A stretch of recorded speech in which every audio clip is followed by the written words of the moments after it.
Hello student, standard 9 के science में chapter number 6 tissue हमारा कंटिन्यू था। ठीक है, उसमें हमने लास्ट में कनेक्टिव टिश्यू के बारे में देखा करा। कनेक्टिव टिश्यू के अलग अलग टाइप्स भी हमने लिखे थे। ठीक है, लास्ट लेक्चर में हमने यहाँ तक देखा था। अब हम पहुंचे मस्कुलर टिश्यू। तो मस्कुलर टिश्यू बॉडीज में कहाँ पे, बॉडी में, हमारी बॉडी में कौन कौन से पार्ट्स में मस्कुलर टिश्यूज होते हैं और उनका काम क्या है वो हम अब डिटेल में देखेंगे। तो स्टार्ट करते हैं मस्कुलर टिश्यू से। Muscular tissue consist of elongated sales.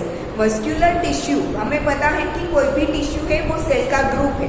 ठीक है, तो मस्कुलर टिश्यू के अंदर जो सेल्स होंगे ना, तो यहाँ एलोंगेटेड मतलब ऐसे लंबे लंबे सेल्स होंगे। उसके सेल्स कैसे होंगे, ऐसे लंबे लंबे। एलोंगेटेड मतलब कि लंबे सेल होंगे। ठीक है, बाकी सेल कैसे होते हैं, ऐसे कोई राउंड शेप में होता है, कोई ऐसे कोई होता है, ऐसे अलग अलग होते हैं। बट मस्कुलर टिश्यू में जो सेल्स होते हैं वो ऐसे एलोंगेटेड मतलब कि सेल कैसे होंगे, लंबे होंगे। ठीक है, ऑल्सो कॉल्ड मस्कुलर फाइबर्स, जिसे मस्कुलर सेल्स को हम दूसरा क्या बोल सकते हैं, मस्कुलर फाइबर्स भी बोल सकते हैं। This tissue is responsible for movement in our body. हमारी बॉडी में जो भी मूवमेंट होती है, अभी मैं ऐसे हाथ हिला रही हूँ या तो मैं चल रही हूँ, मैं गर्दन ऐसे कर रही हूँ, घुमा रही हूँ, हमारी बॉडी में कोई भी मूवमेंट होती है, that is because of this muscular tissue. फिर अंदर हमारा हार्ट, चेस्ट में हमारा हार्ट कंटिन्यूअस बीट करता है, that is because of muscular tissue. ठीक है, हम खाना खाएंगे तो हमारा स्टमक थोड़ा फूल जाएगा, तो that is because of muscular tissue.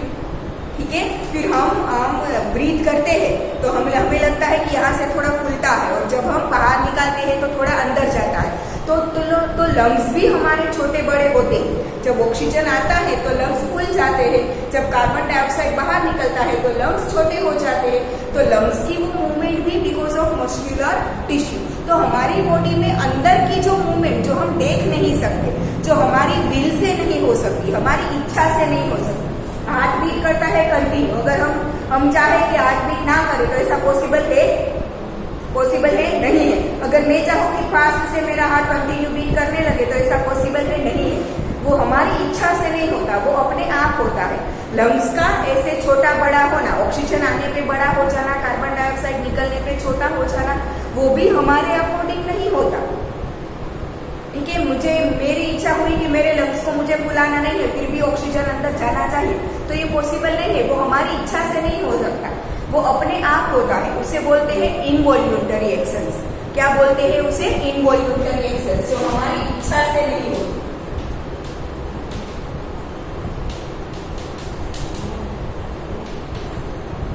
ठीक है, क्या बोलते हैं उसे? Involuntary actions. मैंने खाना खाया, ठीक है, मेरे स्टमक में खाना गया, पर मेरी इच्छा है कि स्टमक में वो खाना ऐसे ही पड़ा रहना चाहिए, अंदर डाइजेस्ट नहीं होना चाहिए, तो वो मेरी इच्छा से नहीं होता। तो डाइजेशन इज इनवॉल्यूंटरी एक्शन। ठीक है, वो मेरी इच्छा से नहीं हो सकती। मेरा हाथ ऐसे है, मेरी इच्छा है कि मुझे यहाँ से हिलाना नहीं है, तो हाँ वो हो सकता है। ठीक है, मेरी इच्छा नहीं है कि मुझे यहाँ से लेके यहाँ तक ले जाना है, तो वो मैं अपने हिसाब से अपनी इच्छा से कर सकती हूँ। This type of actions are known as voluntary actions. इसे हम क्या बोलेंगे? Voluntary actions.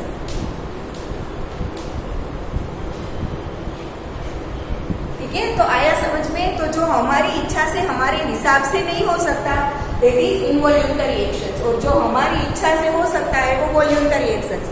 ठीक है, मुझे कहीं पे चल के जाना है पर मेरी इच्छा नहीं है, मैं घर पे बैठी रहूंगी, तो वो मेरी इच्छा से है। मुझे पैर को नहीं हिलाना, तो मैं नहीं हिलाऊंगी। ठीक है, दैट इज वॉल्यूंटरी एक्शंस, जो हमारे हिसाब से हमारी इच्छा से हो सकता है। क्लियर? ठीक है, तो मसल्स ऐसे दो टाइप के होते हैं, एक इनवॉल्यूंटरी एक्शंस के लिए, दूसरे वॉल्यूंटरी एक्शंस के लिए। ठीक है, कौन से कहाँ पे होते हैं वो हम अब देखेंगे। ठीक है, तो this tissue is responsible for movement in our body. कोई भी टाइप की मूवमेंट के लिए दोनों में मसल्स आते हैं। ठीक है, बट मसल्स अलग अलग होंगे। Muscles contain special proteins called contractile proteins. ठीक है, मसल्स के अंदर प्रोटीन्स होते हैं, उसे क्या बोलते हैं? Contractile proteins, which contract and relax to cause movement. वो प्रोटीन की वजह से ही मसल्स कॉन्ट्रैक्ट और रिलैक्स होते हैं। कॉन्ट्रैक्ट होना मतलब कि पास आ जाना, और रिलैक्स होना मतलब कि दूर हो जाना। ठीक है, मसल्स ऐसे होते हैं, इसीलिए तो सारी चीजों की मूवमेंट होती है। तो ये कॉन्ट्रैक्शन और रिलैक्सेशन के लिए ये कॉन्ट्रैक्टाइल प्रोटीन्स रेस्पॉन्सिबल है। ठीक है, अलग अलग मसल्स की यहाँ पे आपको फिगर दी है, ठीक है। कौन सा मसल कहाँ पे होता है वो अब हम देखेंगे। We can move some muscles by conscious will, हमारी विल से, कॉन्शियस विल मतलब कि हमारी इच्छा से, ठीक है। We can move some muscles, हमारी इच्छा से, जैसे कि हाथ के मसल्स, गर्दन के मसल, मुझे गर्दन पीछे नहीं देखना, बाजू में नहीं देखना, तो मैं ऐसे नहीं करूंगी, ऐसे ही रखूंगी, वो मेरी इच्छा से मैं कर सकती हूँ, ठीक है। तो muscles present in our limbs move when we want them to and stop when we so decide. In our limbs मतलब कि हाथ में, पैर में, गर्दन पे जो मसल्स होते हैं they are known as limb muscles, ठीक है, जो हमारी इच्छा से काम करते हैं। और अगर हम ऐसा डिसाइड करें कि हमें नहीं हिलाना तो वो नहीं हिलेंगे, ठीक है। तो when we want them to they will move when we want them to and stop when we so decide, ठीक है। और स्टॉप हो जाएंगे जब हम डिसाइड करेंगे। Such muscles are called voluntary muscles, इस टाइप के मसल्स को क्या बोलेंगे, वॉल्यूंटरी मसल्स, मतलब कि जो वॉल्यूंटरी एक्शंस में जो मसल्स होते हैं दे आर वॉल्यूंटरी मसल्स, ठीक है। ये ए वाला, ये जो आपको पहला दिख रहा है दे आर वॉल्यूंटरी मसल्स, उसके दूसरे नाम भी है, अभी आएंगे इसी पैराग्राफ, ठीक है। These muscles are also called skeletal muscles as they are mostly attached to bones and help in body movement. इस टाइप के मसल को, वॉल्यूंटरी मसल को दूसरा क्या बोलेंगे, स्केलेटल मसल्स, बिकॉज वो हमारे बोन्स के साथ जुड़े हुए होते हैं और बॉडी की जो बाहर की मूवमेंट है वो करने में वो काम आते हैं, ठीक है। Bones and help in body movement. Under the microscope this muscle show alternate lights and dark bands or striations when stained appropriately। अगर माइक्रोस्कोप के अंदर इस मसल्स को देखा जाए तो उसमें स्ट्रिप्स दिखेगी जिसे हम बोलते हैं स्ट्रिएशंस, ठीक है। डार्क एक पट्टा होगा, एक पट्टा लाइट होगा, एक पट्टा डार्क होगा, एक पट्टा लाइट होगा, जिसे हम बोलेंगे स्ट्रिएशंस। आपको फिगर में भी दिख रहा है, स्ट्रिप्स बनी हुई है, दिख रहा है, they are known as striations. और इसी की वजह से इसका तीसरा नाम है स्ट्रिएटेड मसल्स, ठीक है। वॉल्यूंटरी मसल्स या तो स्केलेटल मसल्स या तो स्ट्रिएटेड मसल्स, तीनों चीज क्या है, एक ही है, एक ही टाइप के मसल के तीन नाम है, वॉल्यूंटरी मसल्स, फिर दूसरा स्केलेटल मसल्स और तीसरा स्ट्रिएटेड मसल्स। क्यों स्ट्रिएटेड मसल्स, क्यों, बिकॉज स्ट्रिएशन से स्ट्रिप्स है, ठीक है। Light and dark bands or striations when stained appropriately. As a result, they are also called striated muscles. ठीक है, the cells of these tissue are long, cylindrical, unbranched and multinucleated. ठीक है, multinucleated मतलब कि एक ही सेल में बहुत सारे न्यूक्लियस होंगे, ठीक है। एक ही सेल में एक ही न्यूक्लियस नहीं होगा, 2 या 3 4 न्यूक्लियस होंगे, इसलिए क्या बोलते हैं, मल्टी न्यूक्लिएटेड। फिर सेल से वो सिलिंड्रिकल शेप में होंगे, यहाँ पे आपको दिख रहा है सिलेंडर जैसा पूरा बन रहा है, तो बहुत सारे ऐसे सिलिंड्रिकल सेल्स मिलके पूरा ये पाइप जैसा बनाता है। तो इसके सेल्स कैसे होंगे, सिलिंड्रिकल होंगे, अनब्रांच्ड मतलब कि अकेला अकेला सेल होगा, उसमें से कोई ब्रांचेस नहीं निकलती होंगी। एंड मल्टी न्यूक्लिएटेड, एक से ज्यादा न्यूक्लियस उसमें होगा, ठीक है। देखा है यहाँ पे हैविंग मेनी न्यूक्लियाई, ठीक है, एक से ज्यादा न्यूक्लियस होंगे। अब दूसरा है तो movement of food in alimentary canal, ठीक है। Alimentary canal in movement of food, हम मुंह में खाना डालते हैं, वहां से एलिमेंटरी कनाल शुरू होती है। लार्ज इंटेस्टाइन जहाँ पे खत्म होता है एनस, वहां पे एलिमेंटरी कनाल खत्म होती है। तो यहाँ से मुंह, उसके बाद क्या आता है, फूड पाइप, उसके बाद स्टमक, स्टमक के बाद लीवर, फिर पेनक्रियास, फिर स्मॉल इंटेस्टाइन, फिर लार्ज इंटेस्टाइन और लास्ट में एनस। ये सारे जो पार्ट्स है वो एलिमेंटरी कनाल के पार्ट्स, ठीक है। तो डाइजेशन सिस्टम पूरा it is known as alimentary canal, याद रखना, ठीक है। पूरा डाइजेशन सिस्टम वो क्या होता है, एलिमेंटरी कनाल होता है, ठीक है। उसमें फूड अंदर जाना, मुंह से हमने फूड डाला, खाना खाया, यहाँ से पूरा अंदर जाता है, ठीक है। तो वो एलिमेंटरी कनाल में जो फूड की मूवमेंट है वो हमारी इच्छा से नहीं होती। एक बार हमने मुंह के अंदर गले में खाना उतार दिया फूड पाइप में, तो वो वहां से स्टमक में जाएगा, स्टमक में से जो भी डाइजेशन प्रोसेस होगी वो अपने आप होगी, वो हमारी इच्छा से नहीं होगी। अगर मैंने इच्छा के अंदर डाइजेशन नहीं होना चाहिए तो ये पॉसिबल नहीं है, ठीक है। वो अपने आप होगा, वो हमारी इच्छा से नहीं होगा, ठीक है। तो movement of food in the alimentary canal और the contraction and relaxation of blood vessels are involuntary movements. Blood vessels मैंने आपको लास्ट लेक्चर में बोला था कि यहाँ पे जो नस वगैरह होते हैं कि जिसमें ब्लड ट्रांसफर होता है, वैसे पूरी बॉडी में होगा, ठीक है। तो वो उनकी मूवमेंट, आप यहाँ पे हाथ रखो ना तो आपको फील होगा कि नस है वो छोटी बड़ी होती है, यहाँ पे आप रखो ना तो आपको फील होगा। तो वो मूवमेंट भी हमारी इच्छा से नहीं होती, वो अपने आप होती है, that is known as involuntary actions, ठीक है। और इसमें जो मसल्स होते हैं दे आर इनवॉल्यूंटरी मसल्स, ठीक है। Contraction and relaxation of blood vessels are involuntary movements, ठीक है। We can not really start them or stop them simply by wanting to do so, ठीक है। हमारी इच्छा हो कि उसे स्टार्ट करना है और हमारी इच्छा हो कि उसे स्टॉप करना है तो वो हम नहीं कर सकते, ठीक है। स्मूथ मसल्स और इनवॉल्यूंटरी मसल्स कंट्रोल सच मूवमेंट्स। ये जो दूसरी फिगर है वो स्मूथ मसल्स या तो इनवॉल्यूंटरी मसल, दो नाम है उसके, ठीक है। ये उसकी फिगर है स्मूथ मसल की, ठीक है। They are also found in the iris of the eye. Eye में एक पार्ट होता है आइरिस, उसमें भी ये वो इनवॉल्यूंटरी मसल्स या तो स्मूथ मसल्स होते हैं। In ureters and in the bronchi of the lungs.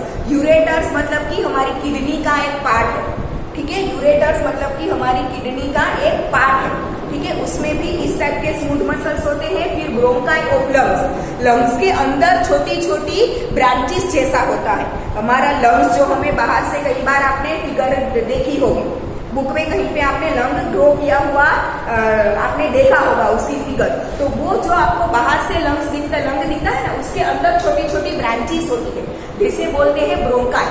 वो ब्रोंकाई भी किससे बनी होती है? स्मूथ मसल से, ठीक है। The cells are long with pointed ends. आपको दिख रहे हैं इसमें सेल्स की फिगर दिख रही है, ऐसी है, देखो cells are long with pointed ends, ऐसे एंड्स है, कैसे है? Pointed. Cells are long with pointed ends, ठीक है। Long with pointed ends and uninucleate. Uninucleate मतलब कि सेल के अंदर एक ही न्यूक्लियस होगा, सिंगल न्यूक्लियस होगा, ठीक है। यूनिन्यूक्लिएट, ठीक है। They are also called unstriated muscle. Why would they be called that? Unstriated muscle क्यों बोलता है, बोलते हैं उसे क्योंकि उसमें स्ट्रिएटेड मसल्स की तरह स्ट्रिप्स नहीं होती, इसीलिए उसे बोलते हैं अनस्ट्रिएटेड मसल्स, क्लियर, ठीक है ना। The muscle of the heart show rhythmic contraction and relaxation through out life. हमारे हार्ट के जो मसल होते हैं ना, वो rhythmic contraction and relaxation, contraction relaxation, contraction relaxation through out the life, पूरी लाइफ ऐसे ये कंटिन्यू करते हैं, कभी भी रुकते नहीं है। अगर रुक गए तो ठीक है, जब रुक जाते हैं तब इंसान मर जाता है, ठीक है। तो ये continue throughout the life ये चालू रहते हैं, उस टाइप के मसल से continue throughout the life. These involuntary muscles are called cardiac muscles. इस मसल्स को क्या बोलते हैं? कार्डियाक मसल्स बोलते हैं। ये थर्ड फिगर, ये किसकी है? Cardiac muscle. इस टाइप के मसल्स कहाँ पे होंगे? हार्ट में। कहाँ पे होंगे? हार्ट है हमारा, वो इस टाइप के मसल से बना होता है, ठीक है। Cardiac muscles, heart muscle cells are cylindrical, branched and uninucleate. Cylindrical आपको दिख रहा है, सिलिंड्रिकल सिलिंडर के जैसे लॉन्ग लॉन्ग है, और ब्रांच्ड आपको दिख रहा है, एक सेल की ब्रांच दूसरे में जा रही है, दूसरे की तीसरे में, तो ये ब्रांचेस बनती है। और यूनिन्यूक्लिएटेड, हर एक सेल के पास अपना खुद का एक ही न्यूक्लियस होता है, एक से ज्यादा न्यूक्लियस नहीं होता, ठीक है। तो यूनिन्यूक्लिएटेड, सिलिंड्रिकल एंड ब्रांच्ड, ठीक है। तो ये हो गए मस्क्यूलर टिश्यू, ठीक है। अब है नर्वस टिश्यू, नर्वस सिस्टम। अपने हाथ से आपने कुछ गर्म चीज को टच कर लिया, ठीक है, कोई हॉट चीज को आपने टच कर लिया, तो आप कैसे हाथ पूरा जल्दी से पीछे ले लेते हो ना, ठीक है। तो आपको माइंड को पता चल जाता है कि मेरे हाथ में कुछ गर्म टच हुआ है, तो आप हाथ जल्दी से दूर लेते हो। तो आपको गर्म चीज तो आपको हाथ को टच हुई, तो माइंड को कैसे पता चला? तो ऑब्वियसली हाथ से वो इंफॉर्मेशन माइंड तक ले जाने वाली कुछ चीज होनी चाहिए वहां पे, ठीक है। ये यार नर्वस टिश्यू,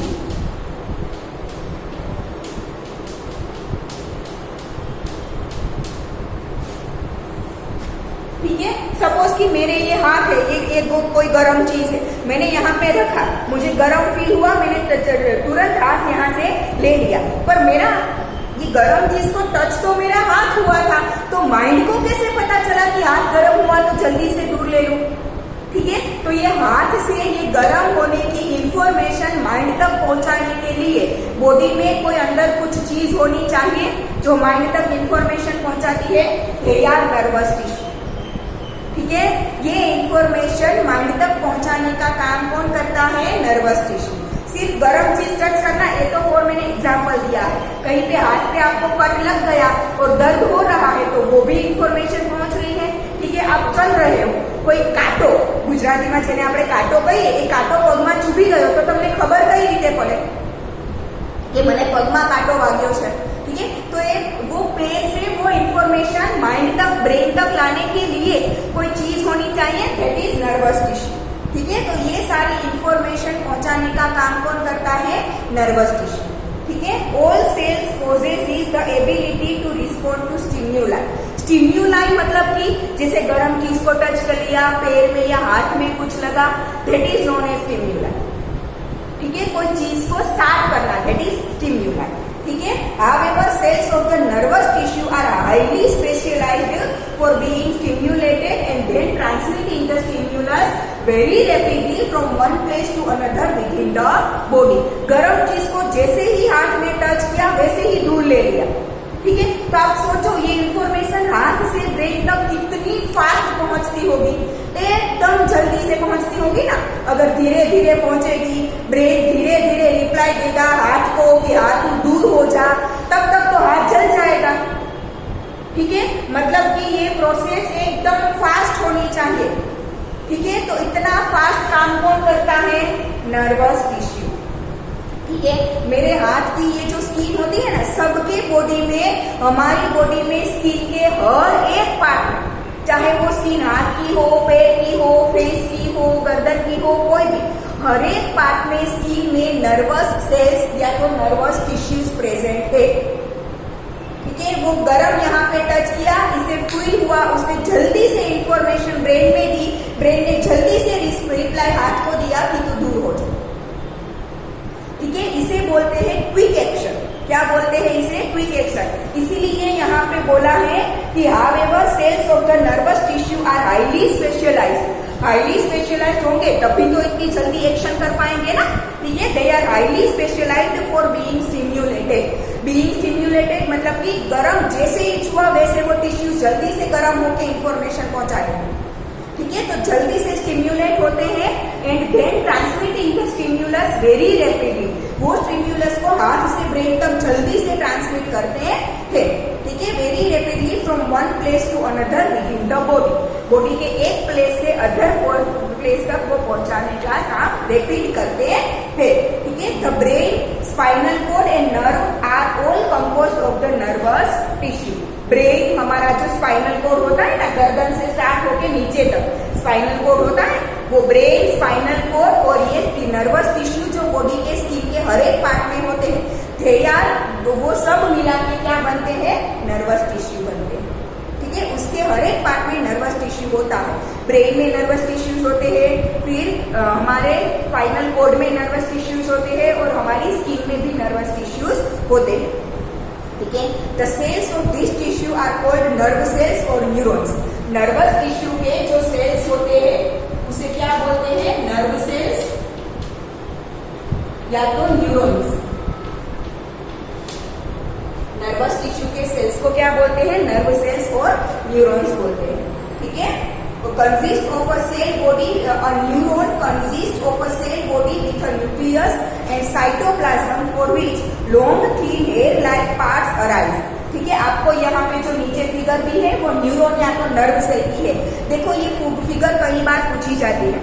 ठीक है, तो फिगर आपको याद रखनी है। ये पूरा एक नर्व सेल है, एक नर्व सेल या तो एक न्यूरॉन आपको यहाँ पे दिया है। ठीक है, इसमें बीच में यहाँ पे जो डार्क सर्कल दिख रहा है that is nucleus.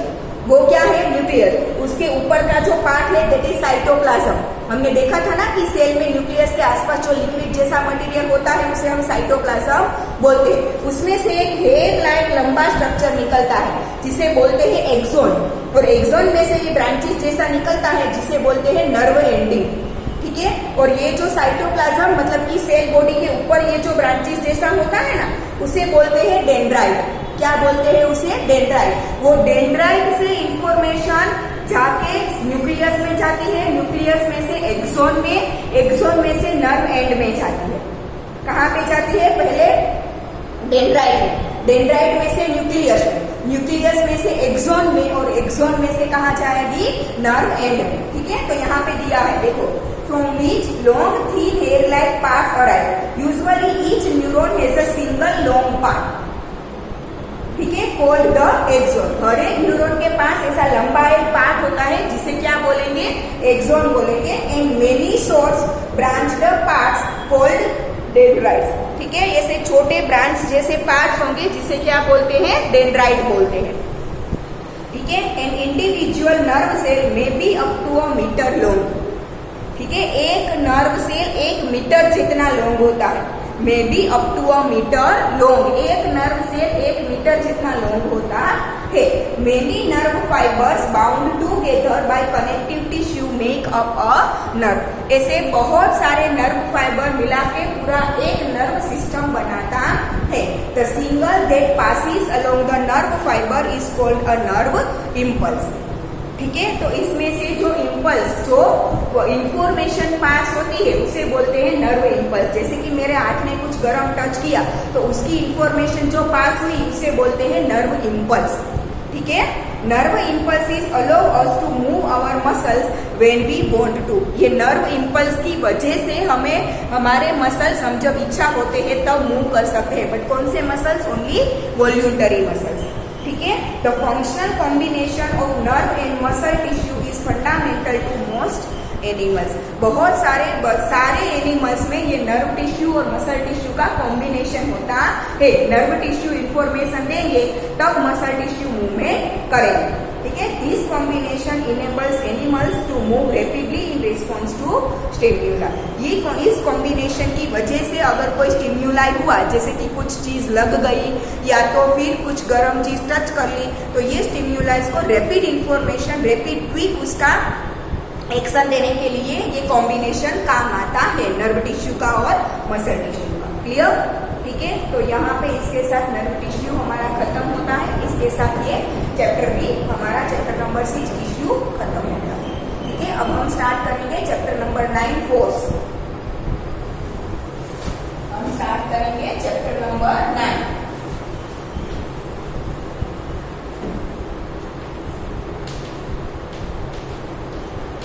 Force and laws of motion,